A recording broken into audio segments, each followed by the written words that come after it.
بسم اللہ الرحمن الرحیم اللہم صلی علی سیدنا و مولانا محمد وبارک وسلم۔ انشاءاللہ عز و جل آج میں آپ کے سامنے افضل ترین وظیفہ ذکر کروں گا، اور یہ وہ وظیفہ ہے کہ جسے خود سرکار دو عالم صلی اللہ علیہ وسلم نے تعلیم فرمایا۔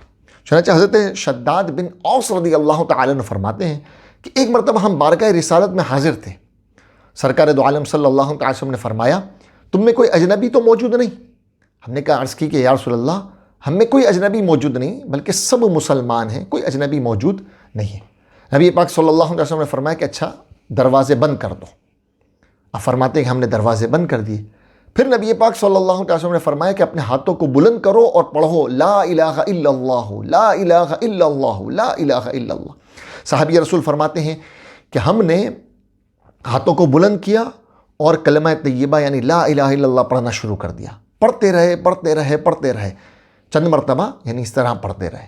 پھر نبی پاک صلی اللہ علیہ وسلم نے فرمایا کہ تمہیں خوشخبری ہو کہ اللہ تعالیٰ نے تمہیں بخش دیا۔ پھر فرمایا کہ یا اللہ تو نے مجھے ان کلمات کے ساتھ بھیجا، ان کے پڑھنے کا حکم دیا اور اس پر جنت کی بشارت دی، بے شک تو اپنے وعدے کے خلاف نہیں کرتا۔ تو یہ کلمہ طیبہ بڑا عظیم وظیفہ ہے۔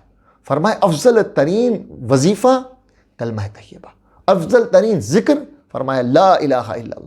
فرمایا جس نے ایک مرتبہ لا الہ الا اللہ پڑھا، صدق دل سے پڑھا، اللہ تعالیٰ اسے داخل جنت کر دے گا۔ اپنی زندگی کا معمول بنائیں، ہو سکے تو ہر نماز کے بعد کم سے کم 10 مرتبہ کلمہ طیبہ پڑھیں، اگر یہ نہ ہو سکے تو کم سے کم 3 مرتبہ یہ کلمہ طیبہ پڑھیں۔